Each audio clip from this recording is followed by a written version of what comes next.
بسم اللہ الرحمن الرحیم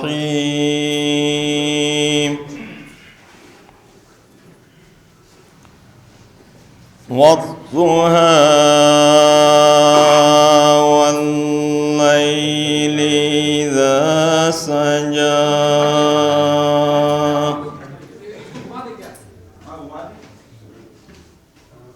ما ودعك ربك وما قلى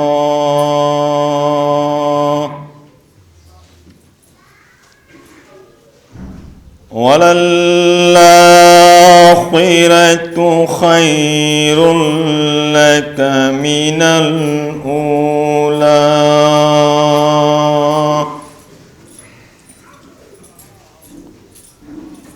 ولسوف يعطيك ربك فترضى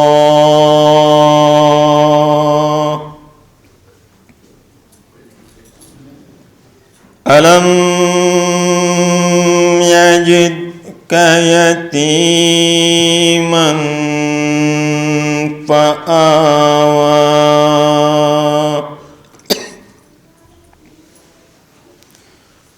ووجدك ضالا فهدى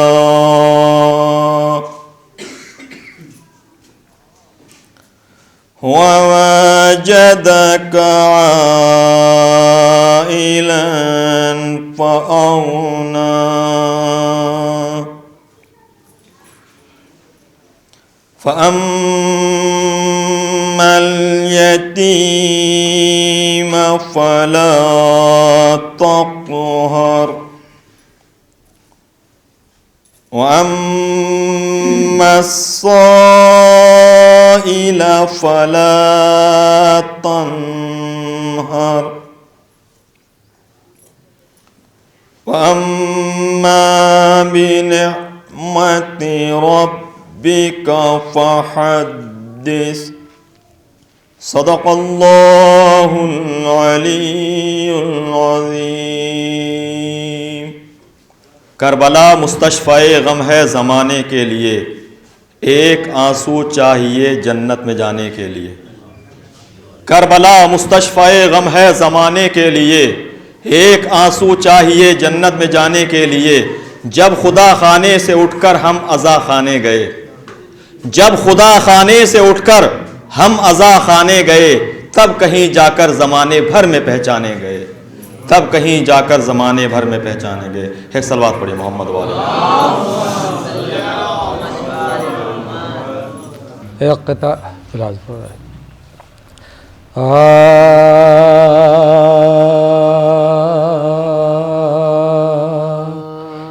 عابد کو غزا دوا دیتے ہیں، عابد کو غذا دوا دیتے ہیں، سوتے ہیں تو زنجیر ہلا دیتے ہیں، سادات کو اس ماہ میں جو قید کیا ہے، سادات کو اس ماہ میں جو قید کیا ہے، قیدی کو محرم میں چھوڑا دیتے ہیں، عابد کو غذا نہ۔ سلام کے چند اشعار۔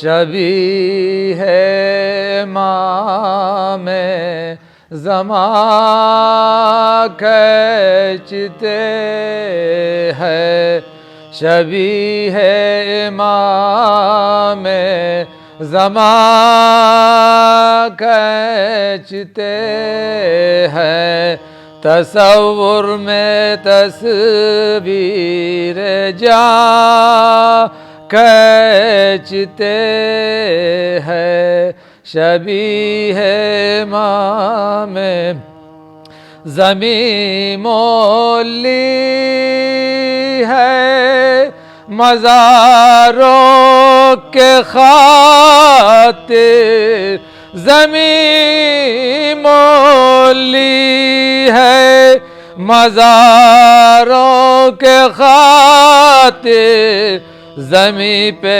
شہیدی نشان کھینچتے ہیں، شبیہ امام کہا رو کے اکبر نے اے درد تھم جا، کہا رو کے اکبر نے اے درد تھم جا، کہ سینے سے بابا سے نہ کھینچتے ہیں، شبیہ امام زمان کھینچتے۔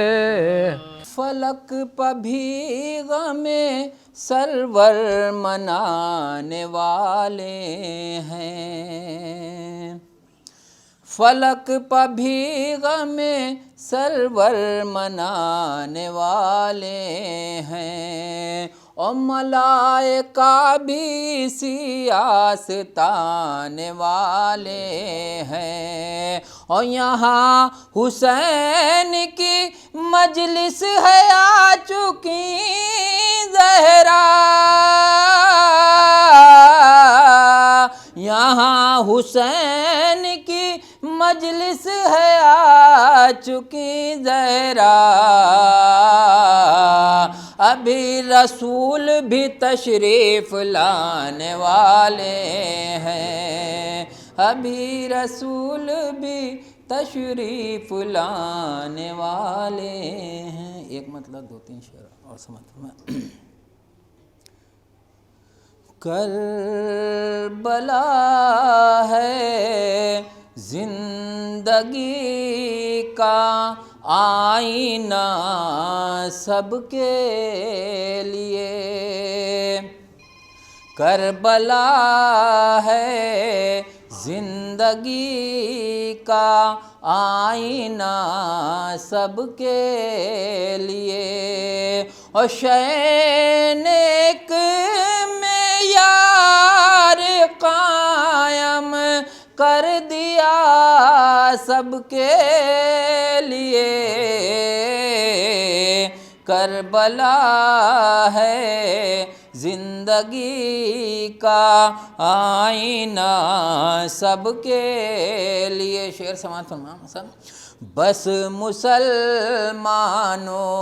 کا سر جھکتا ہے کعبے کی طرف، بس مسلمانوں کا سر جھکتا ہے کعبے کی طرف، ہاں مگر قبلہ بنی ہے کربلا سب کے لیے،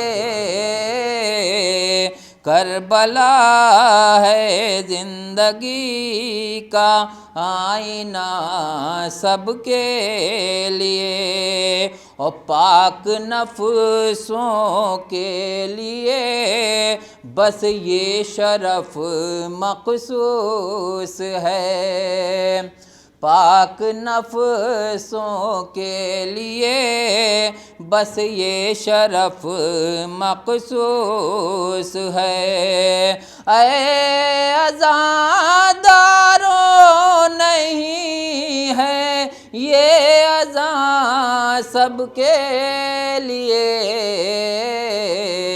کربلا ہے زندگی کا آئینہ سب کے لیے، اور بیویوں گر ہے تمہارے دل میں زینب سے وفا، اور سر ڈھکو اپنے ضروری ہے ردا سب کے لیے، کربلا ہے زندگی کا آئینہ سب کے۔ اعوذ باللہ السمیع العلیم من الشیطان الرجیم، بسم اللہ الرحمن الرحیم، الحمد للہ رب العالمین، والصلاة والسلام علی اشرف الانبیاء والمرسلین، خاتم النبیین رحمت للعالمین، ابی القاسم محمد وآلہ الطیبین الطاہرین المعصومین المظلومین، لا سیما بقیت اللہ فی الارضین، ارواحنا و ارواح العالمین لتراب مقدمہ الفدا، ولعنت اللہ علی اعدائہم اجمعین، اما بعد، قال اللہ سبحانہ تبارک و تعالی وقولہ الحق، اعوذ باللہ من الشیطان الرجیم، قل ارائیتم ما انزل اللہ لکم من رزق فجعلتم منہ حراما وحلالا قل اللہ اذن لکم ام علی اللہ تفترون۔ صلوات پڑھیں بر محمد و آل محمد۔ ایک مرتبہ سورہ حمد اور 3 دفعہ سورہ قل هو اللہ کی تلاوت فرما کر مرحومہ کی روح کو اصال فرما دیں۔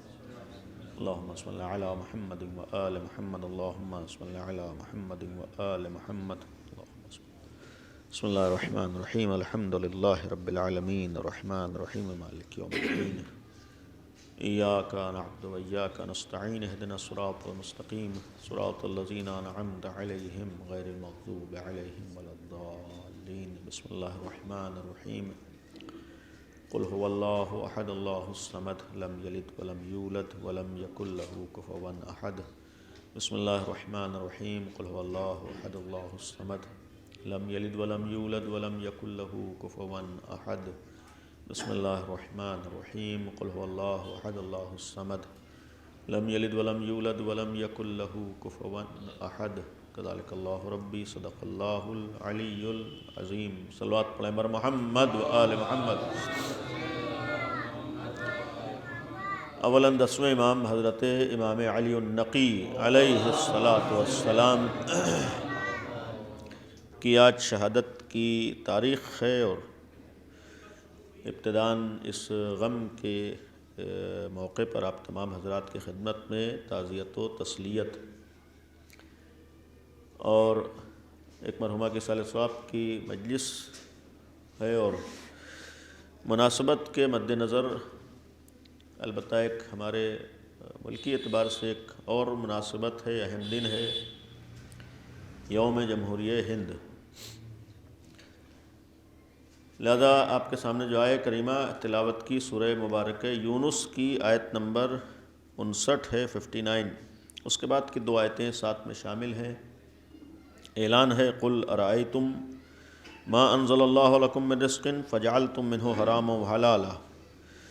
اے پیغمبر، خطاب ہے نبی کریم سے، اور پیغمبر سے خطاب کر کے یہ کہا جا رہا ہے کہ خداوند عالم نے جو چیزیں تم پر حرام یا حلال قرار دی ہیں یا حرام و حلال کی ہیں، اس میں تمہیں اپنی طرف سے تبدیلی کا حق نہیں ہے۔ آیت کا مفہوم یہ ہے، یعنی جو اللہ نے تمہیں قانون بنا کر دیا ہے اور تمہارے لیے جو شریعت نازل کی ہے، اس میں تمہیں کسی طریقے کی تبدیلی کا اور کسی طریقے کے بدل دینے کا حق نہیں ہے۔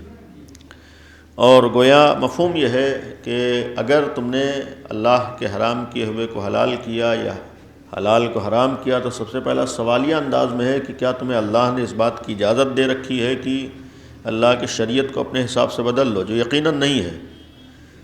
دینے والا وہ ہے، عطا کرنے والا وہ ہے، خلق کرنے والا وہ ہے، پیدا کرنے والا وہ ہے، وجود عطا کرنے والا وہ ہے، اور ساری نعمتیں، ساری عطائیں، ایک صلوات پڑھنے پر محمد و آل محمد۔ جب تمہارا خالق وہی ہے اور اسی کی طرف سے نعمتیں ہیں، تو اس آیات کا مفہوم ہے کہ قانون بنانے کا حق صرف اسی ذات باری کو ہے۔ قانون بنانے کا حق اسی کو ہے جس نے ہم کو پیدا کیا ہے، اور صرف اس نے پیدا کر کے چھوڑ نہیں دیا بلکہ آج بھی ہمارا رابطہ اس سے ہے۔ اور اگر ایک لمحے کے لیے بھی بندے کا رابطہ اپنے معبود سے ختم ہو جائے تو پھر انسان باقی نہیں رہ سکتا ہے۔ یہ تو انسان کی غلط فہمی ہوتی ہے کہ انسان سوچتا ہے کہ فلاں چیز ہماری ہے یا ہمارے پاس ہے یا ہم نے کیا ہے۔ نہیں، جب تک ادھر سے رابطہ نہ ہو انسان کسی لائق نہیں ہے۔ تو صرف اس نے خلق نہیں کیا ہے بلکہ خلق کرنے کے بعد بھی ابھی بھی ادھر سے ایک رابطہ ہے، ایک سلسلہ ہے۔ اسی بنیاد پر اسلامی نقطہ نظر سے اور بالخصوص مذہب اہل بیت کے نقطہ نظر سے قانون بنانے کا حق صرف ذات باری کو ہے، ذات پروردگار کو ہے۔ اللہ کے علاوہ کوئی قانون نہیں بنا سکتا ہے۔ جب قانون بنانے کا حق اس اللہ کو ہے تو اس کے بنائے ہوئے قانون میں تبدیلی کا حق بھی کسی انسان کو نہیں ہو سکتا ہے۔ یہ ایک الگ بحث ہے، اس لیے کہ جب وہی پیدا کر رہا ہے اور رزق بھی وہی دے رہا ہے تو پھر وہ صاحب اختیار ہے، وہ ہماری مصلحتوں کو ہم سے زیادہ سمجھ سکتا ہے۔ اور اگر ہم اس انسانی تاریخ میں جناب آدم سے لے کر اب تک کی تاریخ کا جائزہ لیں، دنیا جتنا بھی ترقی کر چکی ہو، آج بھی انسان یہ دعویٰ نہیں کر سکتا ہے کہ ہم نے جو کچھ اپنے لیے سوچا ہے یا سمجھا ہے یہی 100% صحیح ہے۔ اس کا ایک ثبوت ہے کہ جتنی بھی انسان ترقی کر لے کچھ سال کے بعد یہی کہتا ہے کہ جو پہلے ہم نے سوچا تھا وہ اس وقت کے اعتبار سے تھا، آج ہمارا علم آگے بڑھا ہے اور ہماری صلاحیتیں آگے بڑھی ہیں اور ہم نے ترقی کی ہے، لہذا پہلے کا قانون ناقص تھا، اب جو ہم قانون بنا رہے ہیں وہ مکمل ہے۔ اب ظاہر سی بات ہے کہ یہ قانون میں تبدیلی آنا، یہ انسان کے نظریات کا بدل جانا، یہ انسان کے قوانین میں تبدیلی کا آ جانا اس بات کی دلیل ہے کہ انسان خود اپنی مصلحتوں کو نہیں سمجھ سکتا ہے۔ اور یہاں پر کہنے کا حق ہے، بہرحال بہت سے پڑھے لکھے افراد ہیں آج، کوئی انسان بڑے سے بڑا صاحب علم بھی، بلکہ یہ کہوں کہ دنیا کے تمام علوم یہ دعویٰ نہیں کر سکتے ہیں کہ ہم نے انسان کو پہچان لیا ہے۔ کائنات کو پہچاننا تو دور کی بات ہے، آج کا یہ علم دعویٰ نہیں کر سکتا ہے کہ ہم نے مکمل طور پر اس انسان کو پہچان لیا ہے۔ جب انسان اپنے کو پہچاننے کی صلاحیت نہیں رکھتا ہے تو پھر یہ کہا جا سکتا ہے کہ انسان کو اپنے بارے میں مصلحتوں کا صحیح اندازہ نہیں ہو سکتا ہے۔ جب انسان کو اپنی مصلحتوں کے بارے میں صحیح اندازہ نہیں ہو سکتا ہے تو پھر انسان اپنے فائدے نقصان کو بھی مکمل طور پر نہ پہچان سکتا ہے نہ طے کر سکتا ہے۔ میں نے اسی لیے عرض کیا ہے کہ تبدیلی آنا اس بات کی دلیل ہے کہ انسان کے اندر وہ صلاحیتیں نہیں ہیں، اور پھر جب ہمارے اندر صلاحیت نہیں ہے تو دوسرے تمام انسانوں میں بھی وہ صلاحیتیں نہیں ہیں۔ اور ایسا کوئی قانون نہیں ہے کہ مختلف صلاحیت نہ رکھنے والے مل کر جمع ہو جائیں اور کسی صلاحیت کو حاصل کر لیں، نہیں ہو سکتا ہے۔ ظاہر سی بات ہے کہ اگر نابینا ہے تو کروڑوں نابینا جمع ہو جائیں تو کروڑوں نابینا کے جمع ہونے سے کوئی بینا نہیں ہو جاتا ہے۔ یہ تو ایک عجیب و غریب نظریہ ہے، بعض بالخصوص دائرہ اسلام سے وابستہ بعض افراد کا بھی، کہ بہرحال اگر کچھ لوگ ایک رائے ہو جائیں تو وہاں پر عصمت حاصل ہو جاتی ہے۔ بہرحال گنہگار ہوتا ہے، گنہگاروں کے جمع ہونے سے کبھی بھی عصمت حاصل نہیں ہوتی ہے۔ عصمت اپنی جگہ مسلم ہے، لیکن یہ قابل غور ہے کہ ہم اپنے لیے جب صلاحیت نہیں رکھتے ہیں تو دوسرا انسان بھی ہمارے لیے اتنی صلاحیت نہیں رکھتا ہے کوئی ایسا قانون بنا سکے جو مکمل ہو، جو قابل غور ہے۔ یعنی پورے تمام عالم بشریت میں وہ صلاحیت نہیں ہے کہ اپنی مصلحتوں کو سمجھ سکے، اپنے فائدے نقصان کو سمجھ سکے۔ جب اس کے اندر وہ صلاحیت نہیں ہے تو اسی لیے اسلامی نقطہ نظر سے، بالخصوص میں نے عرض کیا کہ مذہب اہل بیت کے نقطہ نظر سے، قانون بنانے کا حق صرف پروردگار کو ہے۔ یعنی قانون بنانے کا حق صرف اللہ کو ہے، اور پھر جب قانون بنانے کا حق اللہ کو ہے تو اس الہی قانون میں تبدیلی کا حق بھی کسی کو نہیں ہے۔ اور اسی لیے قرآن کا ایک اور جملہ ہے، لن تجد لسنت اللہ تبدیلا، اللہ کی سنت میں تم تبدیلی بھی نہیں پاؤ گے۔ البتہ اس کے بہت سے مفہوم ہیں، ایک مفہوم یہ ہے کہ اللہ کے قانون میں تم اپنے حساب سے تبدیلی نہیں کر سکتے ہو، کیونکہ مصلحتوں کو اس نے تمہاری مصلحتوں کے اعتبار سے قانون بنایا ہے۔ اور دوسری چیز قوانین الہی میں یہ قابل توجہ ہے کہ قانون بنانے والا ایسی ذات ہے جس کو ذرہ برابر اپنے فائدے کی فکر نہیں ہے، ورنہ دنیا کے تمام قانون بنانے والوں کی ایک مجبوری یہ ہوتی ہے کہ دنیا کا کوئی بھی انسان بے نیاز نہیں ہوتا ہے۔ چونکہ دنیا کا کوئی انسان بے نیاز نہیں ہے، لہذا ہر انسان قانون بنانے میں اپنے مفاد کو ضرور مد نظر رکھتا ہے۔ دنیا کا کوئی انسان ہو ہی نہیں سکتا ہے کہ اپنی ذات کو الگ ہٹا کر دوسروں کے لیے تنہا قانون بنائے۔ ہر انسان قانون بناتے وہ اپنے فائدے کو دیکھتا ہے، اپنے مفاد کو دیکھتا ہے، اپنی ذات کو دیکھتا ہے، اس لیے کہ انسان بے نیاز نہیں ہے۔ جب انسان بے نیاز نہیں ہے تو تنہا کائنات میں اگر کوئی ذات بے نیاز ہے وہ ذات باری ہے، یعنی خداوند عالم وہ ذات ہے کہ جو قانون بنانے میں محتاج نہیں ہے کہ اپنی ذات کے فائدے کو دیکھو، اس لیے کہ اللہ کو کسی فائدے کی ضرورت نہیں ہے۔ یعنی اگر اللہ قانون بنائے گا تو اپنے فائدے کو دیکھ کے نہیں بنائے گا۔ ایسا نہیں ہے کہ کسی بھی قانون میں اللہ کا فائدہ ہو، نہیں، اللہ کو اگر ہم بے نیاز مانتے ہیں تو یہ بھی ماننا پڑے گا قانون بنایا اللہ نے ہے، اور اس قانون بنانے میں اللہ نے اپنی ذات کو مد نظر نہیں رکھا ہے، اپنے فائدے کو نہیں دیکھا ہے۔ جب اس نے اپنے فائدے کو نہیں دیکھا ہے تو یہ بھی ماننا پڑے گا کہ اللہ کا بنایا ہوا قانون ہمارے اپنے لیے ہے، ہمارے اپنے لیے ہے، اور ہمارے فائدے اور نقصان کی بنیاد پر اللہ نے قانون بنایا۔ اب یہیں پر ایک جملہ عرض کروں گا کہ اگر اتنا یقین ہے کہ اللہ نے قانون بنایا ہے، تمام بہرحال ان لوگوں کے لیے جو دائرے اسلام پر ہیں اور اسلام کے ماننے والے ہیں، اگر اللہ نے قانون بنایا ہے اور اللہ کا قانون ہمارے لیے ہے، اور اللہ کو کسی قانون میں اپنے فائدے کی ضرورت نہیں ہے کیونکہ اللہ بے نیاز ہے، یعنی کسی قانون میں اس نے اپنے کو دیکھ کے قانون نہیں بنایا ہے بلکہ بندوں کے فائدوں کو دیکھا ہے۔ جو ہمارے لیے مفید تھا وہ اس نے ہمارے اوپر واجب کیا ہے، جو ہمارا نقصان دہ تھا وہ ہمارے اوپر حرام کیا ہے۔ اب یہاں پر آ کر ایک جملہ کہنے کا حق ہے کہ مثلاً آج کے زمانے میں بڑوں کے لیے عرض کر رہا ہوں کہ اگر والدین اپنے بچوں کے لیے کچھ قانون بناتے ہیں، کچھ باتیں بتاتے ہیں یا کچھ چیزوں کو مطالبہ کرتے ہیں تو والدین کو اتنا حق ضرور ہوتا ہے، اور والدین اپنی ذات کو یہ حق دیتے بھی ہیں کہ اگر ہم نے بچوں کی مصلحت میں کوئی قانون بنایا ہے تو بچے اسے فالو کریں۔ یعنی آج کم از کم ہر ماں باپ کا یہ مطالبہ ہوتا ہے کہ اگر ہم نے تمہارے لیے یہ بات کہی ہے، یہ قانون بنایا ہے، یہ چیز بنائی ہے، تم اسے فالو کرو، اس پر عمل کرو۔ یہی ہر ماں باپ کہتا ہے، جبکہ یہ نہیں ہو سکتا ہے کہ ماں باپ کوئی بھی قانون بنا رہے ہو بالکل اپنی ذات کو الگ ہٹا کر، کہیں نہ کہیں اپنی ذات بھی مد نظر ہوتی ہے۔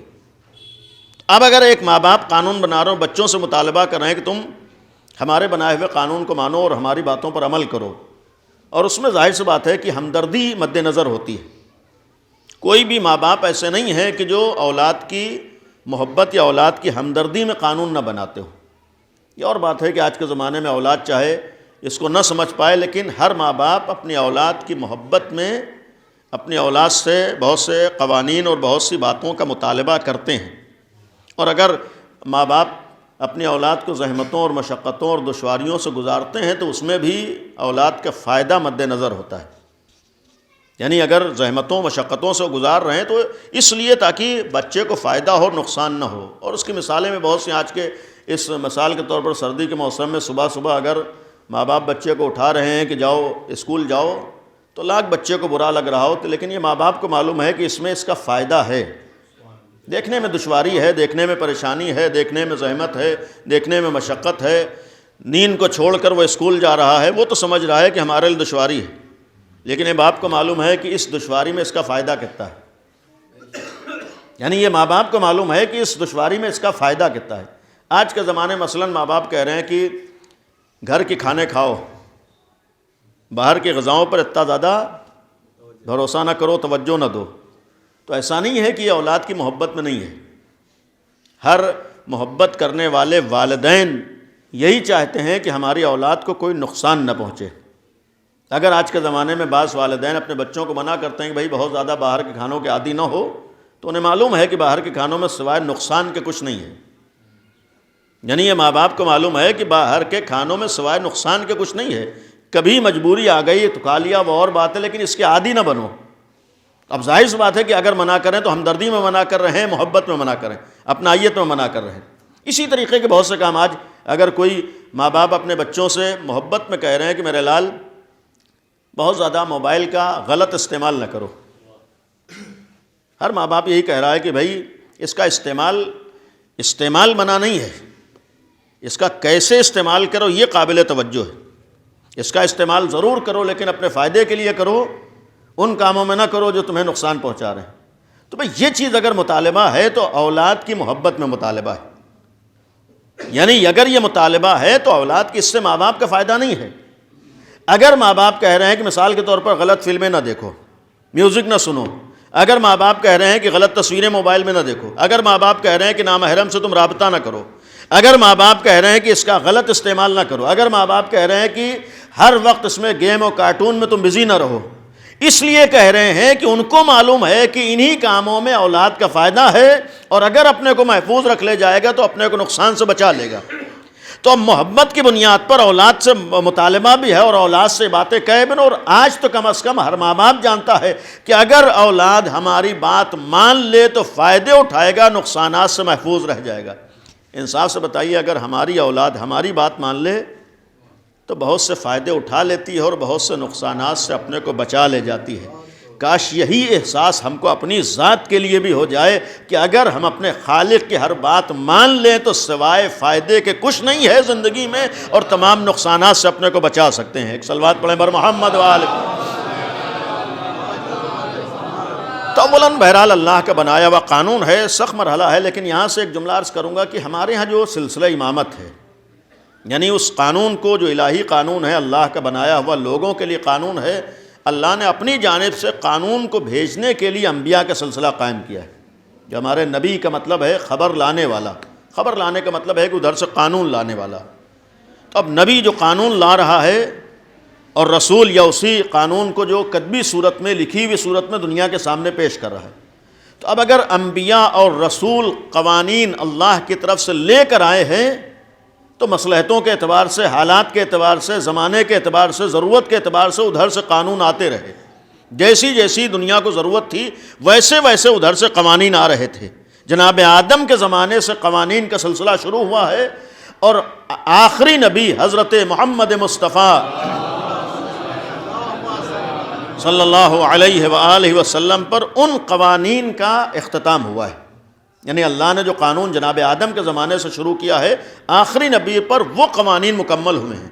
اب اسی قوانین کی تکمیل کا اعلان خود قرآن کریم نے اس انداز سے کیا ہے کہ الیوم اکملت لکم دینکم واتممت علیکم نعمتی، یعنی آج ہم نے تمہارے لیے دین کو مکمل کر دیا. یعنی دین کی تکمیل کا اعلان قرآن کریم اس آیت کے ذریعے کر رہا ہے سورہ مائدہ کی. یعنی اب اللہ کی طرف سے دین مکمل ہوا ہے، یعنی قوانین مکمل ہو گئے. اب یہ آج کے دن یعنی غدیر کے دن سے متعلق آیت، یہ جو دین مکمل ہوا ہے اسی دین کو قیامت تک جاری رہنا ہے. چونکہ اسی دین کو قیامت تک جاری رہنا ہے، اب اگر مکمل ہو گیا ہے تو اس دین میں نہ کوئی کمی ہوگی نہ کوئی اضافہ ہوگا. یعنی بنایا اللہ نے قانون ہے، بھیجا اللہ نے قانون ہے، لانے والے انبیاء ہیں جناب آدم سے جناب خاتم تک. اور اسی لیے ہمارے ہاں ایک عقیدہ یہ ہے کہ جو بھی قانون لانے والا ہے اس کا معصوم ہونا لازم ہے، خطاؤں سے پاک ہونا ضروری ہے، تاکہ ادھر سے لانے میں اس سے کسی طرح کی غلطی کا احتمال بھی نہ پایا جاتا ہو. جب وہ معصوم ہوگا، خطاؤں سے محفوظ ہوگا، تبھی اس کی ہر بات قابل بھروسہ ہو سکتی ہے. جب وہ صاحب عصمت ہوگا تبھی اس کی ہر بات کے اوپر بھروسہ کیا جا سکتا ہے کہ یہ خطا نہیں کرے گا، یہ کوتاہی نہیں کرے گا، یہ وہی پیغام پہنچائے گا جو ادھر سے آیا ہے. تو انبیاء نے معصوم ہونے کے ساتھ ساتھ ہم تک قانون کو پہنچایا ہے، اور یہ قانون آخری نبی کے زمانے مکمل ہو گیا. اب اسی قوانین کو قیامت تک جاری رہنا. اس قانون کی ایک خصوصیت عرض کروں گا کہ جو اسلامی قوانین ہیں، آج بھی ہمارے ملک میں قانون چونکہ پاس ہوا تھا، یوم جمہوریہ کا مطلب سب جانتے ہی ہیں کہ ملک کی آزادی کے بعد جب اس ملک کے لیے قانون مکمل ہوا ہے، مرتب ہوا ہے، تو آج ہی کے دن سن 1950 میں یہ قانون گویا لاگو ہوا، جس کا آج ہم لوگ اہتمام کرتے ہیں اور آج کے دن کی ہم یادگار مناتے ہیں. اس کا ایک مطلب ہے کہ کم از کم اتنا تو ثابت ہے کہ ہر انسان کی زندگی میں قانون کی اہمیت ہے. ہر انسان کی زندگی میں قانون کی اہمیت ہے. جب قانون کی اہمیت ہے، البتہ یہ بھی ہے کہ دنیا میں کسی حد تک انسان اپنے اعتبار سے قانون بناتا ہے، لیکن پہلی چیز ہے کہ ہمارے اسلامی نقطہ نظر سے الہی قانون سے دنیاوی قانون اگر ٹکرا رہا ہو تو ہمیں الہی قانون کو دیکھنا ہے، دنیاوی قانون کو نہیں دیکھنا ہے. الہی قانون کا مطلب ہے کہ مسلمانوں کا قانون نہیں ہے. الہی قانون کا مطلب ہے اس دنیا کے پیدا کرنے والے کا قانون ہے. جب اس دنیا کے پیدا کرنے والے کا قانون ہے تو اس کے قانون سے اگر دنیا کا کوئی قانون ٹکرا رہا ہو تو ہمیں دنیاوی قانون نہیں دیکھنا ہے بلکہ خدا کے قانون کو دیکھنا ہے. تو ایک مرحلہ ہے چونکہ اس کا قانون. دوسری چیز ہے کہ اتنا ثابت ہے کہ قانون کی انسان کی زندگی میں اہمیت ہے. لا قانونیت انسان کو نقصان پہنچاتی ہے، اور جب لا قانونیت انسان کو نقصان پہنچاتی ہے تو ہر قانون کا ایک بیس کم از کم یہ ہے کہ کسی کے ساتھ ناانصافی نہ ہونے پائے. ہر قانون کی بنیاد یہ ہوتی ہے کہ جو جس کا حق ہے وہ اسے مل جائے. قانون بنتا ہی اسی بنیاد کے اوپر ہے، کسی کے ساتھ ناانصافی نہ ہو، کسی کے اوپر ظلم نہ ہو، کسی کا حق نہ مارا جائے. تو اگر قانون کی بنیاد انصاف پر ہے، عدالت پر ہے، تو وہی قانون قابل قبول ہو سکتا ہے جہاں پر عدالت باقی رہے، جہاں پر عدالت باقی رہے. تو لہذا اتنا کہنے کا حق ہے کہ عدالت کا مطلب ہے کہ قانون میں کم از کم ہر انسان کے حقوق کی پاسداری ضروری ہے. یعنی کم از کم ہر انسان کے حقوق کی پاسداری ضروری ہے. وہ قانون کہلانے کے لائق ہے جہاں پر کسی کے اوپر ظلم نہ ہو رہا ہو، ناانصافی نہ ہو رہی ہو.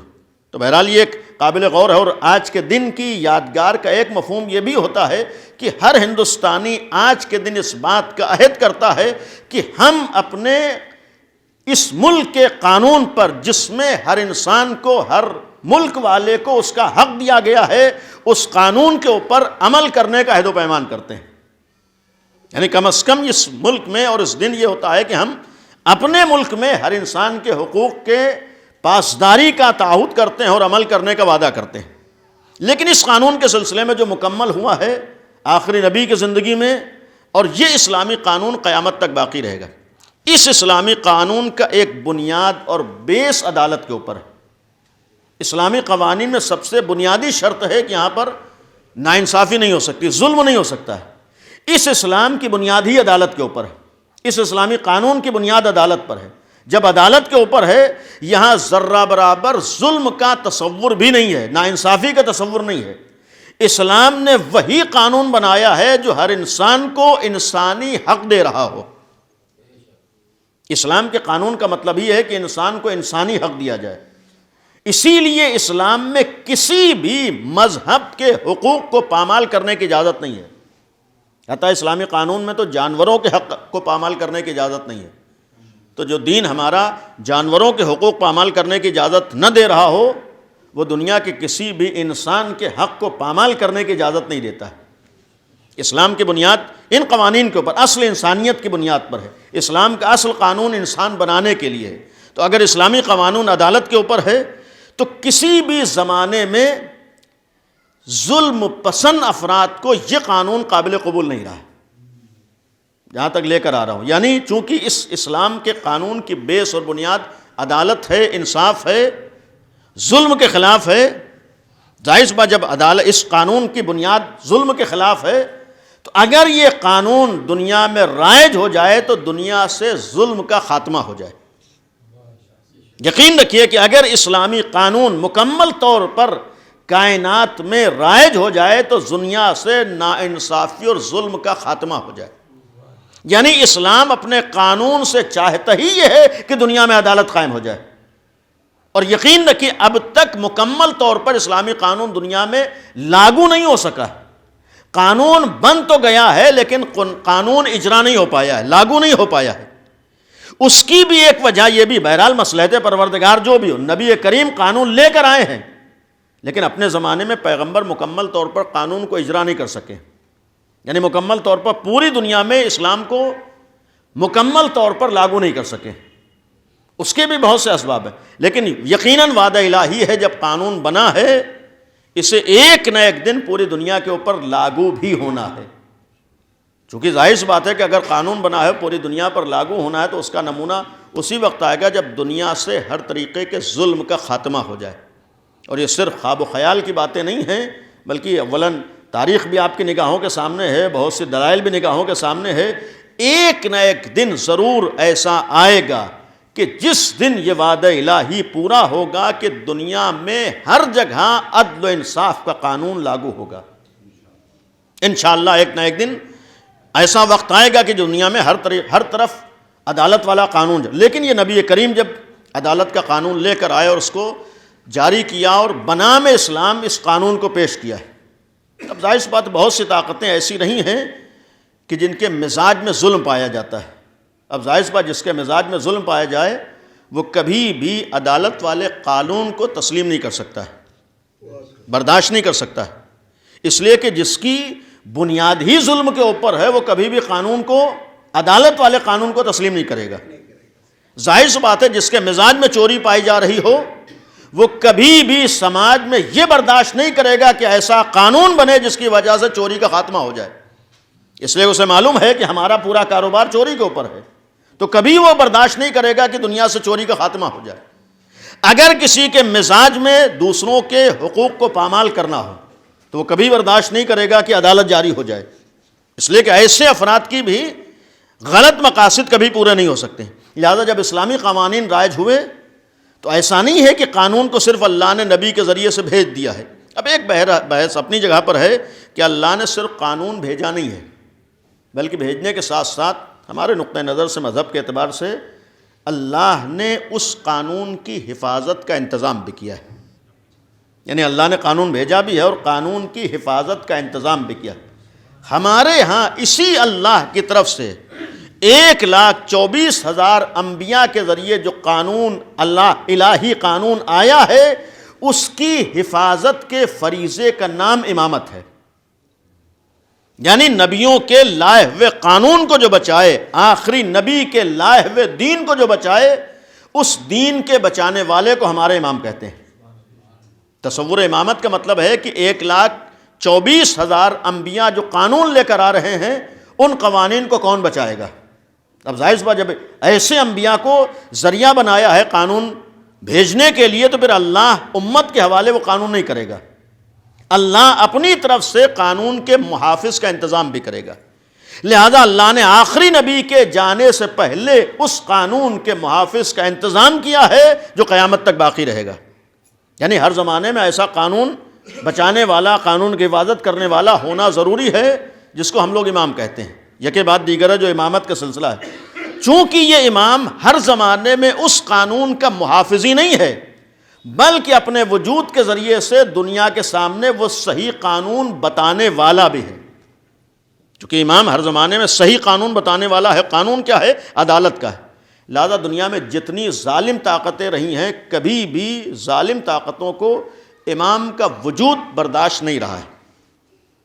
تمام ظالم طاقتوں کو کبھی بھی امام کا وجود قابل برداشت نہیں رہا. سوال یہ ہے کہ امام نے نقصان کیا پہنچایا ہے. سوال یہ ہے کہ ائمہ سے ایسے افراد کو نقصان کیا تھا. سوال یہ ہے کہ مثلا 10ویں امام کی شہادت ہوئی کس بنیاد پر ہوئی. ان ائمہ معصومین کی شہادت کا سب سے بڑا راز یہ تھا کہ چونکہ یہ عدالت والے قانون کے محافظ تھے اور ظاہر سی بات ہے کہ ان کے ہوتے ہوئے سماج میں ظلم نہیں پنپ سکتا ہے, ان کے ہوتے ہوئے ظلم سر نہیں چڑھ سکتا ہے. لہذا جتنی بھی ظالم طاقتیں تھیں ایسی ظالم طاقتوں کو کبھی بھی امام کا وجود برداشت نہیں رہا ہے. چاہے وہ امیر المومنین کا معاملہ ہو, چاہے امام حسن کی بات ہو, امام حسین کا معاملہ ہو, ان تمام افراد کی شہادت کا راز ہی یہ تھا. وجود ہی صحیح اسلام کی حفاظت کی ضمانت ہے. لہذا ایک غلط فہمی ایسے افراد کو یہ بھی ہوئی کہ انہوں نے سوچا کہ ہم انہیں ختم کر کے اسلام کو مٹا دیں گے, انہیں ختم کر کے اسلام کو اپنے حساب سے تبدیل کر دیں گے. لیکن یہ بھی مصلحت پروردگار ہے اور اللہ کی جانب سے حفاظت کا انتظام ہے کہ اللہ نے ایسا نہیں ہے کہ جب تک امام زندہ رہے گا تبھی اسلام زندہ رہے گا. نہیں, یہاں یکے بعد دیگر محافظ کا انتظام ہے. اگر محافظ کا انتظام ہے, اگر ایک امام جائے گا دوسرا امام اس اسلام کی حفاظت کا فریضہ انجام دے گا. چونکہ اصل یہ اسلام کے محافظ ہیں لہذا کبھی بھی باطل طاقتوں کو, ظالم طاقتوں کو امام کا وجود برداشت نہیں رہا. اب ظاہر سی بات ہے کہ ہر امام نے اسی فریضے کو انجام دیا.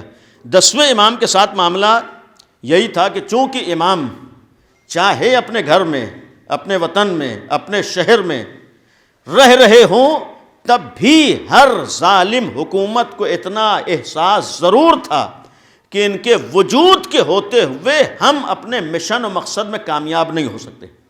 اور اس کا ایک مسئلہ یہ تھا کہ دنیاوی حکومتیں اگر بنا میں دنیا چل رہی ہوں تو انہیں اتنا خوف نہیں ہوتا ہے امام کے وجود کا جتنا ان لوگوں کو خوف ہوتا ہے جو اپنے غلط مقاصد کو بنام اسلام دنیا میں پھیلانا چاہتے ہیں. یہ بھی ایک قابل غور ہے. یعنی جو لوگ اسلام کے نام، چونکہ ایک مسئلہ یہ بھی اسلامی تاریخ کے ساتھ رہا ہے کہ اسلام کو مٹانے کے لیے اور ختم کرنے کے لیے باہر سے کوششوں کے باوجود جب کوششوں میں ناکامی ہوئی تو ایک تعداد نے اپنے چہروں پر اسلام کے نقاب بھی ڈالی. یعنی یہ بھی ایک راستہ اپنایا گیا کہ ہم اسلام کے نقاب ڈال کر اندر سے اسلام کی جڑوں کو کاٹیں. اور یقین رکھیے کہ اس الہی قانون کو، اسلام کو، اتنا نقصان باہری طاقتیں نہیں پہنچا سکیں جتنا نقصان ان طاقتوں نے پہنچایا ہے جنہوں نے اپنے چہروں پر اسلام کی نقاب ڈالی تھی. اور یقین رکھیے ایسے افراد نے صرف نقابیں ڈالی نہیں تھیں بلکہ باقاعدہ ایسے افراد کو اسلام میں لایا گیا. اس لیے کہ جو دین عدالت والا دین ہو، جو دین ظلم کے خلاف ہو، جس دین کی بیس اور بنیاد ہی دنیا سے ظلم کا خاتمہ ہو، آسانی سے اس اسلام کے اوپر دہشت گردی کا الزام لگ ہی نہیں سکتا تھا جب تک یزید جیسے افراد کے چہروں پر اسلام کی نقابیں نہ ڈالی جاتی. یعنی جب تک ایسے افراد کے چہروں پر اسلام کی نقابیں نہ ڈالی جاتی، کیسے لوگوں کو موقع ملتا کہ یہ کہتے ہیں کہ جب یزید ایسا ہے تو اسلام بھی ایسا ہی ہوگا. یعنی یہ بھی ایک المیہ ہوا ہے کہ ایسے افراد کو سامنے لایا گیا. اسی سلسلے میں متوکل جیسے افراد بھی ہیں. یعنی ایسے افراد کا مقصد ہی یہ تھا کہ اپنے کردار کے ذریعے سے، اور یقین رکھیے اس وقت اب تو نوبت یہاں تک آئی ہے کہ پہلے کم از کم ایک خاص فرقہ، ایک خاص گروہ ٹارگٹ تھا کہ دہشت گردی پھیلاتے ہیں اور ظلم پھیلاتے ہیں. کم از کم عزائے امام حسین سے وابستہ افراد، کربلا سے وابستہ افراد جو 1400 سال سے عزاداری کر ہی اس لیے رہے ہیں کہ یہ تحریک ہے ظلم کے خلاف، دنیا میں عدالت کے قیام کے لیے. آج ایسے افراد کے اوپر بھی انگلیاں اٹھتی ہیں کہ دہشت گردی پھیلا رہے ہیں. جبکہ یقین رکھیے شیعت کا مطلب، اسلام کا مطلب، دین کا مطلب ہی ہے کہ دنیا سے دہشت گردی ختم ہو. یعنی جس اسلام کا بیس ہی ظلم کے خاتمے کے اوپر ہے، جس اسلام کی بنیاد ہی ظلم کے خاتمے کے اوپر ہے، جو اسلام چاہتا ہی ہے کہ دنیا میں عدالت قائم ہو، آج اسی اسلام کے اوپر انگلیاں اٹھتی ہیں. اس انگلیاں اٹھنے کا وجہ کیا ہے، سبب کیا ہے؟ ایسے افراد کو بھی لایا جاتا ہے. جب ایسے افراد کو لایا جاتا ہے تو بقیہ افراد کی ایک ذمہ داری ہوتی ہے کہ صرف چہروں سے مذہب کو طے نہ کرے بلکہ پہلے آئے مذہب کو پہچانے، تب معلوم ہوگا کون کس مذہب کا ماننے والا ہے. انصاف کا تقاضا یہی ہے کہ ہم خالی کسی مذہب کے ماننے والے کے ذریعے سے مذہب کا فیصلہ نہ کریں. اور آج کا المیہ یہ ہے کہ بعض لوگ صرف چہروں پر پڑی ہوئی نقابوں ہی کے ذریعے سے مذہب کو پہچاننا چاہتے ہیں. یقین رکھیے میں ذمہ دار، نہ تو کسی بھی مسلک و مذہب کے ماننے والوں سے مذہب کو نہیں پہچانا جا سکتا ہے. آپ کے ہندوستان میں جتنے مذاہب ہیں ہرگز آپ ان لوگوں کے اعمال سے ان کے مذہب کو نہیں پہچان سکتے. جب دنیا کے کسی مذہب کو ان کے اعمال سے نہیں پہچانا جا سکتا ہے تو اسلام میں بھی بنیاد یہ نہیں ہے کہ مسلمان کیا کر رہا ہے. اسلام میں بنیاد ہے کہ اسلام کیا ہے، اس کے ذریعے سے ہم مسلمان کو پہچانیں.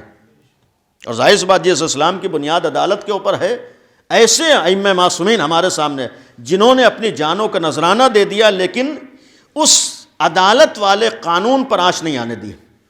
آپ 10ویں امام کی اگر زندگی کا مطالعہ کریں، بدترین دور سے 10ویں امام گزرے، امام نقی، یعنی سلسلہ امامت کی جو 10ویں کڑی. متوکل جیسا دشمن خدا، یعنی تمام ظالم حکمرانوں نے ظلم کیا ہے لیکن جس نے ظلم کو انتہا تک پہنچایا تھا وہ متوکل ہے. حتیٰ متوکل کے لیے دشمن خدا تک کہا گیا ہے. یعنی ظلم بربریت کا جو اس نے مظاہرہ کیا ہے. اور المیہ سب سے بڑا یہ ہے کہ بنام اسلام ہے. اور یہی میں نے عرض کیا کہ یقین رکھیے صرف مقصد یہ تھا کہ اسلام کے نام پر ایسے کام سامنے آئے تاکہ دشمنان اسلام کو موقع دیا جائے اسلام کے اوپر انگلی اٹھانے کا. لیکن اگر ہم اسلام کو سمجھنا چاہتے ہیں تو ہمارے سامنے نبی کا خود گھرانہ ہے، امیر المومنین کا گھرانہ ہے، خود امام نقی ہیں جنہوں نے ایسے افراد کا مقابلہ کر کے کیسے حالات میں مقابلہ کیا ہے جہاں پر ظلم کی انتہا تو یہاں تک ہے کہ آپ اگر تاریخ دیکھیے متوکل کے مظالم یہاں تک پہنچے کہ خود اس کے بیٹے نے اپنے باپ کو قتل کیا ہے. یعنی یہ آسان نہیں ہوتا ہے کہ کوئی بیٹا اپنے باپ کو قتل، ظلم یہاں تک پہنچا ہے. اور اس ظلم متوکل کے لیے تو آپ تاریخ پڑھیے کہ نوبت یہاں تک آئی تھی کہ اس نے امیر المومنین کا نام جرم قرار دے دیا تھا. یعنی اگر علی کا نام لے لیا جائے تو جرم ہے، اگر علی ابن ابی طالب سے وابستگی کا اظہار بھی ہو جائے تو جرم ہے. حتیٰ کربلا کے سلسلے میں بہت سے مخالفتیں ہوئی ہیں لیکن کسی حاکم نے کربلا میں وہ کام نہیں کیا جو متوکل نے کیا. باقاعدہ کربلا کے تمام روضوں کو اس نے اپنی زندگی میں کھدوا کر اس سرزمین کے اوپر حل چلوا دیے تھے. یعنی متوکل کی تاریخ ہے کہ اس نے یہ ظلم کیا ہے، اور باقاعدہ صریحاً مولا کائنات کی شان میں جسارت، صدیقہ طاہرہ کی شان میں جسارت، اور جسارتیں جب انتہا تک پہنچی تب اس کے بیٹے منتصر نے اس کو مارا ہے. اب یہیں پر ایک جملہ قابل غور ہے، آپ روایات میں پڑھیے. منتصر نے جب اپنے باپ کو قتل کیا ہے تو ایک دن مولا کائنات کی شان میں جسارت کرتا تو حضرت زہرا کی. جب بنت نبی کی شان میں اس نے جسارت کی تب اس نے اپنے باپ کو اس بنیاد پر قتل کیا. اور کم از کم منتصر نے، متوکل کے بیٹے نے، اتنا تو ثابت کر دیا کہ اگر حضرت زہرا کی جسارت کسی کا باپ بھی کر رہا ہو تو قابل قتل ہے. یعنی منتصر نے، آپ تاریخ پڑھیے، منتصر نے قتل کیا ہے متوکل جیسے دشمن خدا کو. اور کس بنیاد پر؟ نبی کی بیٹی کی شان میں جسارت کے سلسلے میں. اور جب قتل کیا ہے تو پھر ظاہر سی بات ہے کہ ایسا نہیں ہے کہ امام دہم کے لیے حالات صحیح ہو گئے ہوں. ایسے حالات میں بھی امام نے جو ایک فریضہ انجام دیا، یعنی ایسے ماحول میں جہاں پر آپ سوچئے کہ نام علی لینا جرم ہو. اب ہر ایک کو معلوم ہے کہ یہ علی کے بیٹے ہیں.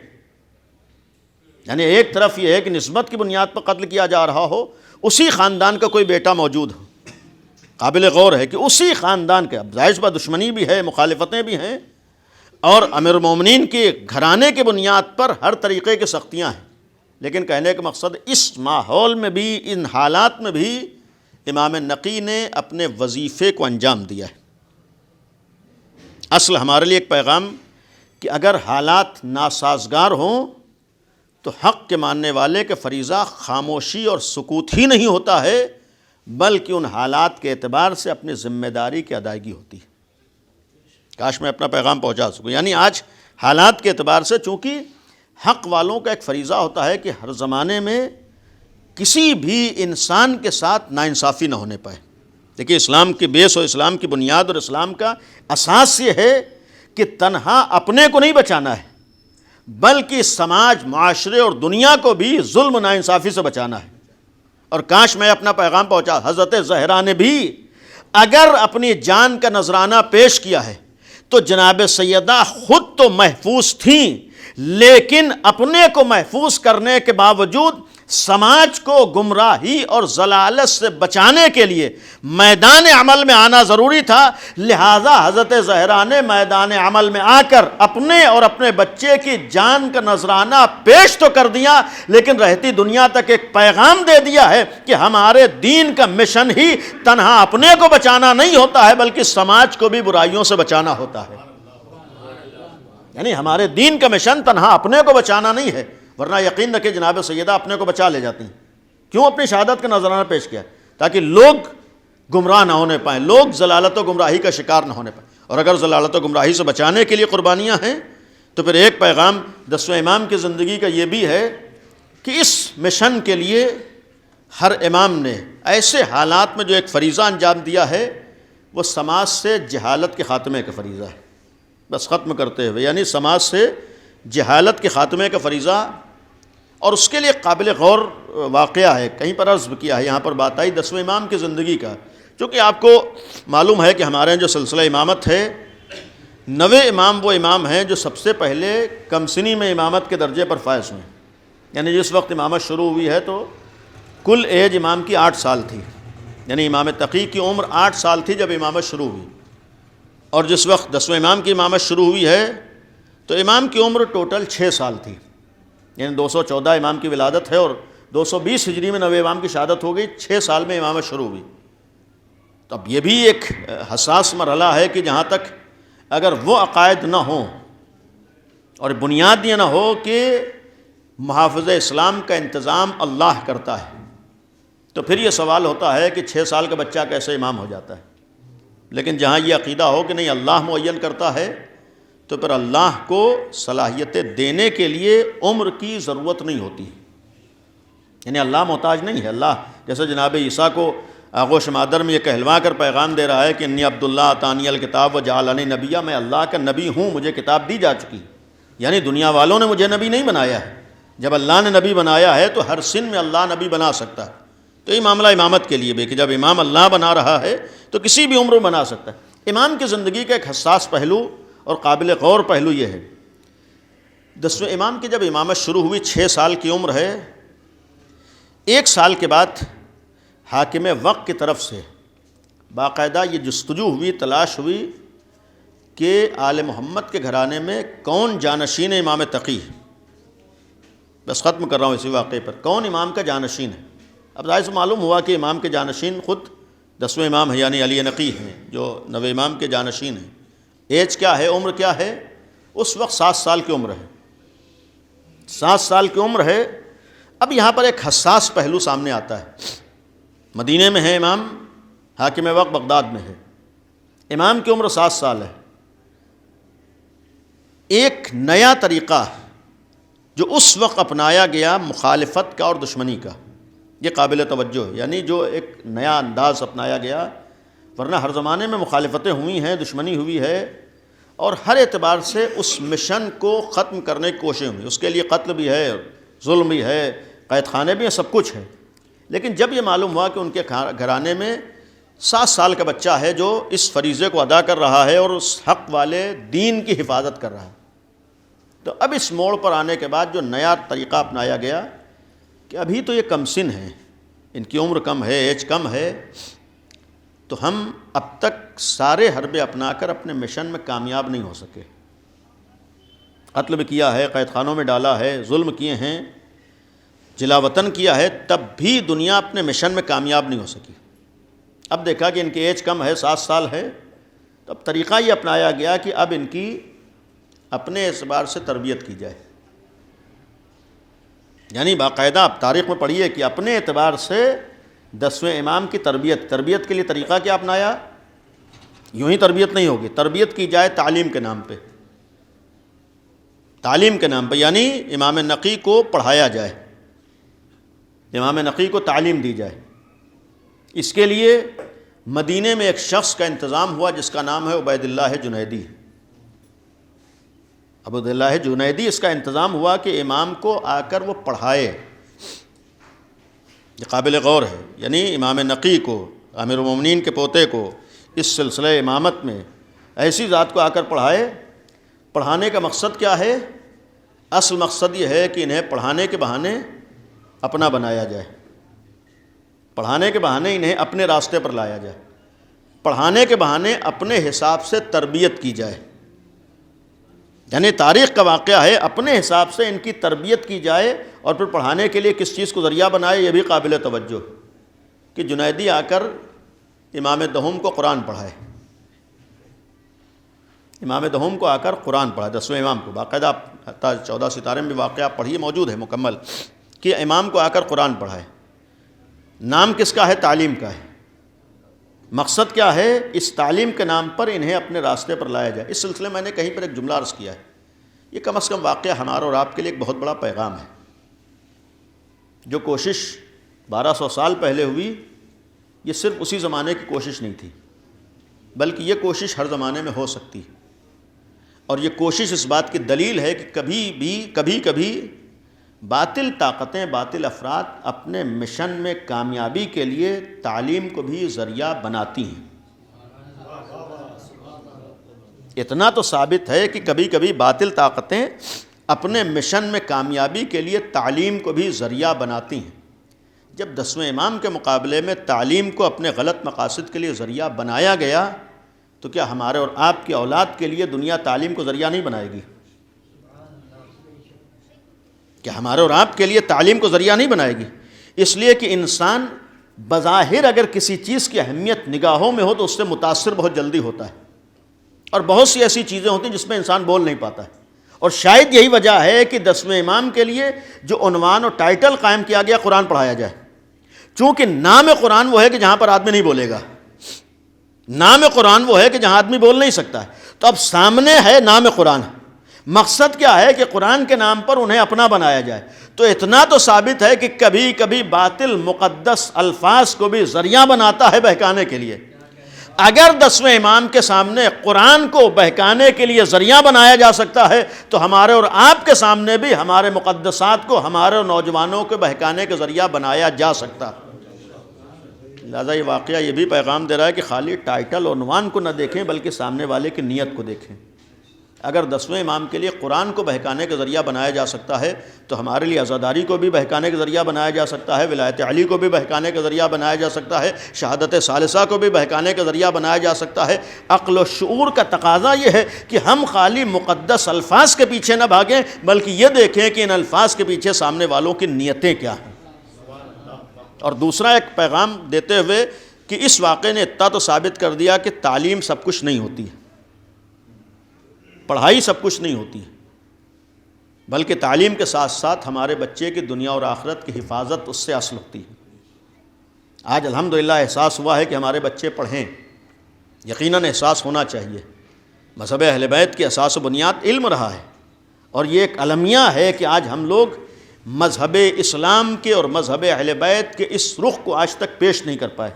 اسلام کا مطلب یہ تھا جہالت کا تصور نہ پایا جائے، اسلام کا مطلب یہ تھا کوئی جاہل نہ رہنے پائے، اسلام کا مطلب یہ تھا کہ جب علم کی بات آئے تو اس گھرانے کی طرف لوگوں کی نگاہیں اٹھیں، اسلام کا مطلب یہ تھا کہ محافظ اسلام نے دنیا کو علمی میدانوں میں اپنا محتاج بنا کر پیغام دیا تھا کہ جہاں جہاں علم کی بات آئے ہر ایک کی زبان پر یہ جملہ ہونا چاہیے کہ صاحب علم تو تنہا یہی گھرانہ ہوتا ہے۔ یعنی آج ہونا چاہیے تھا کہ ہر مسلمان صاحب علم پہچانا جا رہا ہوتا، آج ہونا چاہیے تھا کہ مسلمانوں میں کم از کم جہالت نہ ہوتی، جس کے دین و مذہب میں تعلیم کا حکم دیا جا رہا ہے کم از کم اس مذہب کے ماننے والے جاہل نہ ہوتے۔ لیکن شاید قسمت سب سے زیادہ اسی دین میں آئی ہے، ورنہ اور شاید پرسنٹیج کے اعتبار سے جہالت اور مذاہب میں اتنی نہ ہو جتنی مسلمانوں میں ہے، جہاں دین ہی کہہ رہا ہے کہ تمہیں پڑھا لکھا ہونا چاہیے۔ لیکن یقین رکھیے پڑھا لکھا ہونا ضروری ہے، لیکن آج آپ کا بچہ اس زمانے میں اگر نہ پڑھ سکے، پڑھنا ضروری ہے لیکن اگر نہ پڑھ سکے، عام صاف الفاظ میں عرض کروں کہ اگر جاہل رہ جائے تو آپ کے بچے کے جاہل رہنے سے اس کا نقصان تو ہے، سر جھکے گا اور ذلت سے رہے گا اور شاید بہت آگے نہ بڑھ پائے، لیکن بہت زیادہ نقصان نہیں ہوگا، چونکہ دنیا میں بہت سے جاہل رہ رہے ہیں۔ بالفرض ہماری اولاد اگر نہ پڑھ پائے تو اس کی زندگی ویسی ہوگی جیسے جاہلوں کی ہوتی، لیکن کیا جاہل سماج میں رہ نہیں رہے؟ چاہے سر جھکا ہوا ہو، ذلت کے ساتھ رہے اور رسوائی کے ساتھ رہے، لیکن جیسے تیسے زندگی گزار رہے۔ اور سوال یہ کتنے دن کی زندگی ہے؟ 80 سال، 100 سال، 110 سال، اس سے زیادہ کسی کی زندگی نہیں ہے۔ تو ہمارا بچہ اگر جاہل رہے گا تو ایک تو زندگی جیسے تیسے گزار لے جائے گا، چاہے بھیک مانگ کر گزارے، اور بہت زیادہ 100 سال 150 سال پریشان ہوگا، اس سے زیادہ نہیں پریشان ہو، اس لیے پھر وہ خود رخصت ہو جائے گا۔ آپ انصاف سے بتائیے، جس میں چند سال کا معاملہ ہے، زندگی گزر بھی جاتی ہے اور 100 سال تک کا معاملہ ہے، اس کی تو آج ہم سب کو بہت فکر ہے جو ہونا چاہیے۔ آج ایسے ایسے والدین ہیں جو خود فاقے کر رہے ہیں، اپنے بچوں کو پڑھا رہے ہیں، ایسے ایسے ماں باپ ہیں جو ہونا چاہیے، اچھی چیز ہے، جو زحمتیں کر رہے ہیں اپنی اولاد کو پڑھا رہے ہیں، ذلت و رسوائی برداشت کر رہے ہیں دوسروں سے کہنے میں، لیکن اپنے اولاد کی تعلیم کا انتظام کر رہے ہیں۔ اس چیز کی فکر ہے جس کے بغیر کام چل سکتا ہے، لیکن افسوس ہے اس چیز کی فکر نہیں ہے جس کے بغیر کام نہیں چل سکتا ہے۔ اس لیے کہ اگر ہمارا بچہ جاہل رہے گا تو اس کا اتنا نقصان نہیں ہے جتنا اگر بے دین رہے گا نقصان ہے۔ ہمارا بچہ نہ پڑھے لکھے تو جیسے تیسے زندگی گزار لے گا، لیکن اگر ہمارا بچہ بے دین رہ گیا تو اس کی دنیا بھی برباد ہے، آخرت برباد ہے۔ ہمارا بچہ دین سے دور رہ گیا، دنیا بہرحال کسی حد تک گزار لے جائے گا، لیکن آخرت میں اس کے لیے کوئی راستہ نہیں ہے۔ محبت کا مطلب یہی ہے کہ اپنے اولاد کی دنیا کے ساتھ ساتھ دین کی بھی فکر ہو۔ اور آج کے اس پراشوب ماحول میں، اسکول کا ماحول ہے، کالج کا ماحول ہے، یونیورسٹی کا ماحول ہے، مختلف ماحول میں بہرحال بہت سے وابستہ افراد موجود ہیں، اس ماحول میں آسان نہیں ہے بچوں کا بچا لینا اور نوجوانوں کی حفاظت کر لینا، اور نہ تو آپ ایسی جگہوں پر جا کر اپنے بچوں کی نگرانی کر سکتے ہیں۔ صرف ایک راستہ ہے کہ اگر ہم اپنے گھروں میں اپنے بچوں کو دیندار بنا دیں، ہر ماحول میں بچہ اپنے کو بچا لے جائے گا۔ لہذا اپنائیت کا مطلب، محبت کا مطلب صرف اسکول میں ایڈمیشن کرا دینا نہیں ہونا چاہیے، بلکہ اپنائیت و محبت کا مطلب یہ ہونا چاہیے کہ ہم اپنے بچے کی دنیا اور آخرت میں کیسے حفاظت کا انتظام کر رہے ہیں۔ اور یقین رکھیے اپنی اولاد کا انتظام اس وقت تک حفاظت کا نہیں ہو سکتا ہے جب تک ہم دین کی جانب توجہ نہ دیں۔ بہرحال بات سخت ہے، اور دین کے لیے خالی زبان سے دین نہیں آتا ہے، بلکہ اپنے گھر کے ماحول کو بھی دینی بنانا ہوتا ہے، اپنے بچوں کو دینی احکام سے آشنا بھی کرنا ہوتا ہے، اپنے بچوں کو دیندار بنانا بھی ہوتا ہے۔ ہم دین کو ایک دوسروں کے طریقے سے، ماحول کا ایک اثر یہ بھی ہوا کہ ہم نے دوسروں سے اثرات زیادہ لیے ہیں، اپنے اثرات دوسروں کو دے کم پائے ہیں۔ ہم نے دوسروں کے کلچر کو اپنایا زیادہ ہے، اپنا بہترین کلچر دوسروں کو کم دے پائے ہیں۔ اس کا ایک نتیجہ یہ بھی ہوا کہ ہم نے دین کے سلسلے میں بھی، مثلا عیسائیوں کے ہاں یہ ہے کہ ان کے ہاں مذہب صرف سنڈے کو ہے، چرچ میں چلے گئے تو مذہب ہے، بقیہ ان سے مذہبی احکامات سے مطلب نہیں ہوتا ہے، جبکہ اسلام میں ایسا کوئی قانون نہیں ہے کہ فرش اعضاء پر آئے تو ہمارا مذہب ہے، اور امام باڑے میں چلے گئے تو ہمارا دین ہے، اور مسجد میں چلے گئے تو ہمارا دین ہے، بقیہ بازاروں میں ہمیں دین سے مطلب نہیں ہے۔ نہیں، اسلام کا مطلب جہاں بھی ہم ہوں وہاں ہمیں مسلمان ہونا ہے۔ اسلام کا مطلب ہے کہ حتیٰ ہم سو رہے ہیں وہاں بھی ایک اسلامی طریقہ، ہم کھا رہے ہیں وہاں بھی اسلامی طریقہ ہے، ہم لباس پہن رہے ہیں وہاں بھی اسلامی طریقہ ہے، ہم مارکیٹ میں بیٹھے ہیں وہاں بھی اس لیے اسلامی طریقہ ہے، ہم آفس میں بیٹھے ہیں وہاں بھی اسلامی طریقہ ہے، ہم اسکول جا رہے ہیں وہاں بھی اسلامی طریقہ ہے۔ اسلام کسی خاص جگہ پر نہیں ہے، بلکہ اسلام ہماری مکمل زندگی میں۔ اگر یہی احساس ہو جائے تو یقین رکھیں یہی احساس ہمیں بدترین ماحول میں بھی محفوظ رکھ سکتا ہے۔ اور آج محبت کا مطلب یہ 10ویں امام کی زندگی کا ایک پیغام ہے کہ اس ماحول میں بھی اپنے کو بچایا ہے، اور بچا کر جام شہادت پی لیا، لیکن باطل کے آگے سر نہیں جھکایا ہے۔ جام شہادت پی لیا لیکن باطل کو اس کے مشن میں کامیاب نہیں ہونے دیا۔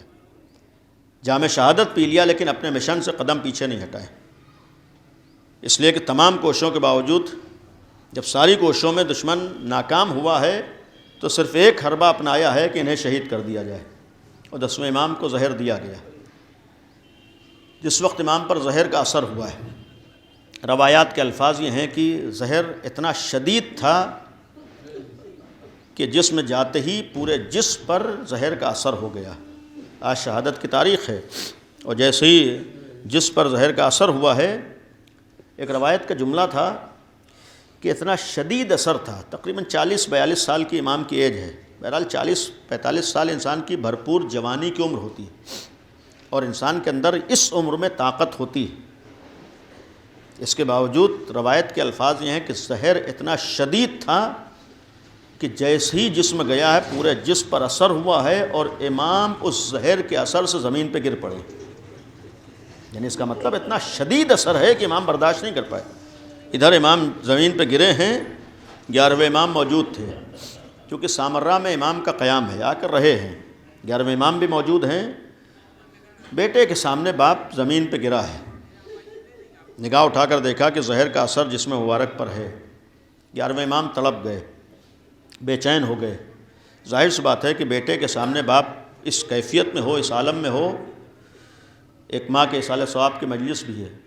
والدین کے آخری لمحات میں اگر کوئی اولاد سرہانے ہوتی ہے تو وہ لمحات بہت سخت مرحلہ اولاد کے لیے ہوتے ہیں، اس لیے کہ چاہے زندگی میں اتنی اہمیت کا احساس نہ ہو پائے، لیکن جب اپنی نگاہوں کے سامنے والدین رخصت ہو رہے ہوں، یہ بہت حساس مرحلہ ہوتا ہے۔ اور جب سامرہ جیسے دشمنوں کے درمیان ایک باپ دنیا سے جا رہا ہے، 11ویں امام کی نگاہوں کے سامنے باپ رخصت ہو رہے تھے، زہر کا اثر ہو رہا ہے، تڑپ جاتے ہیں، بے چین ہو جاتے ہیں۔ ایک دفعہ حسرت بھرا جملہ فرمایا ہوگا، باپ شہید ہو رہے ہیں، زہر کا اثر جس پر ہو چکا ہے، اب یقین ہے کہ اب باپ بچنے والے نہیں ہیں، اور پھر جس پر زہر کے اثرات کو دیکھا ہے تڑپ گئے، آنسو بہانا شروع کیا ہے۔ عزیزو، ہر بیٹے کو حق ہوتا ہے اس وقت میں اپنے باپ کو دیکھ کر آنسو بہائے۔ امام کے جس پر صرف زہر کے اثرات تھے، 11ویں امام تڑپ گئے۔ لیکن کربلا میں ایک جسم ہے کہ جب بیٹے نے اپنے باپ کے جسم کو دیکھا ہے، ایک امام کا جملہ بات آئی، امام حسین کے لیے ایک روایت کا جملہ ہے کہ تقریباً 2000 زخم امام کے جسم کے اوپر تھے۔ آسان نہیں ہے، تقریباً 2000 زخم امام کے جسم پر تھے۔ ظاہراً 5ویں امام کی روایت ہے، کسی نے سوال کیا، مولا ایک جسم کے اوپر کتنے زخم ہو سکتے ہیں؟ یعنی ایک جسم پر کتنے زخم ہو سکتے ہیں؟ یہ جو روایات میں ہے بیان فرماتے ہیں آپ کہ 2000 زخم ہیں، تو اس کے جواب میں امام نے ایک جملہ فرمایا تھا، میرا جد حسین مظلوم کے زخم کے اوپر زخم تھے۔ یعنی زخم کے اوپر زخم تھے. آپ سوچئے ایک عام جسم دیکھ کر انسان تڑپ جاتا ہے. صرف باپ دنیا سے جا رہا ہے، ماں دنیا سے رخصت ہو رہی ہے، انسان تڑپ جاتا ہے. اور اس کیفیت میں اگر دیکھ رہا ہے عزیزو، یہی تو وجہ ہے کہ جس وقت جناب زینب شام غریبہ میں اپنے بھائی کے جنازے پر آئی ہے، جنازے کی جو کیفیت دیکھی ہے، بعض الفاظ تو ایک قابل غور ہیں کہ تصور نہیں کیا جا سکتا ہے. جس وقت امام گھوڑے سے گرے ہیں، ایک جملہ ملتا ہے کہ امام کا جسم مبارک تیروں پر معلق تھا. اس کا مطلب اتنے جسم بدن پر تھے، اتنے تیر جسم کے اوپر تھے، اور جس وقت زمین پہ آئے ہیں وہ سارے مرحلے گزرے ہیں. جناب زینب آتی ہیں اور ایک دفعہ لاشے کو دیکھ کر ایک حسرت بھرا جملہ فرماتی ہیں، اَأَنْتَ أَخِي، کیا تم ہی میرے ماجائے حسین ہو؟ اس کا ایک مطلب یہ تھا کہ جو جنازے کی کیفیت دیکھی ہے جناب زینب تڑپ گئی ہیں.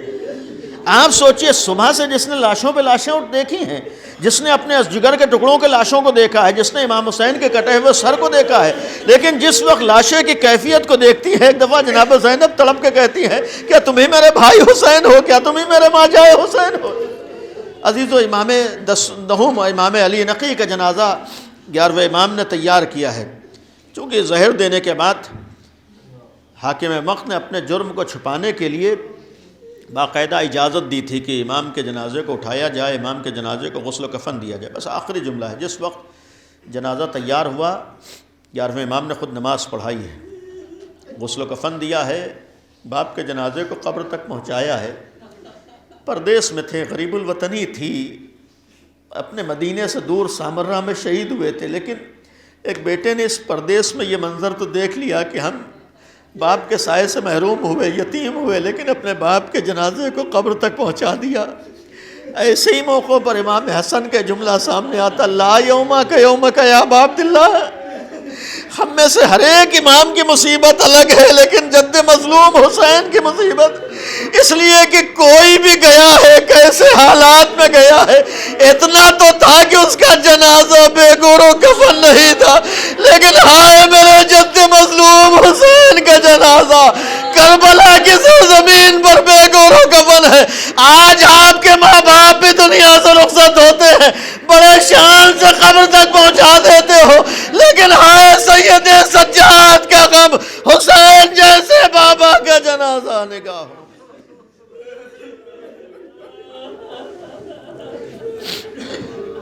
اللہ لعنت اللہ علی القوم الظالمین. سيعلم الذين ظلموا أي منقلب ينقلبون. خدایا ہمارے اس عبادت کو قبول فرما. خدایا ذکر کو مرحومہ کی مغفرت کا ذریعہ قرار دے. پالنے والے اہل بیت کا واسطہ حاضرین کی دلی حاجات کو قبول فرما. خدایا جو بیمار ہیں، مریض ہیں، ان سب کو شفا اور صحت عطا فرما. پالنے والے حاضرین کے تمام اعزاء جو مرحوم ہو گئے، ان سب کو جوار رحمت میں جگہ عنایت فرما. پالنے والے دنیا سے ہر طرح کے ظلم، ہر طرح کے فتنہ و فساد، ہر طرح کی برائی کا خاتمہ فرما. معبود دنیا میں عدل و امان کو قائم فرما. پالنے والے ہم سب کو اپنے والدین کے حقوق ادا کرنے کی توفیق عطا فرما. آشوب دور میں اپنے بچوں کی صحیح معنی میں تربیت کرنے کی توفیق عطا فرما. خدایا ہمارے جوانوں کی حفاظت فرما. معبود ہمارے سماج سے ہر طرح کی جہالت کا خاتمہ فرما. خدایا ہم سب کو علم و عمل کی توفیق عطا فرما. پالنے والے امام زمانہ کے ظہور میں تعجیل فرما. ہم سب کو امام کے ناصروں میں شمار فرما. مزید ایک دفعہ سورہ حمد اور 3 دفعہ سورہ قل اللہ کی تلاوت فرما کر مرحومہ کی روح کو اصال فرما دیں. بسم اللہ علی محمد و علی محمد. بسم اللہ علی محمد. بسم اللہ علی محمد.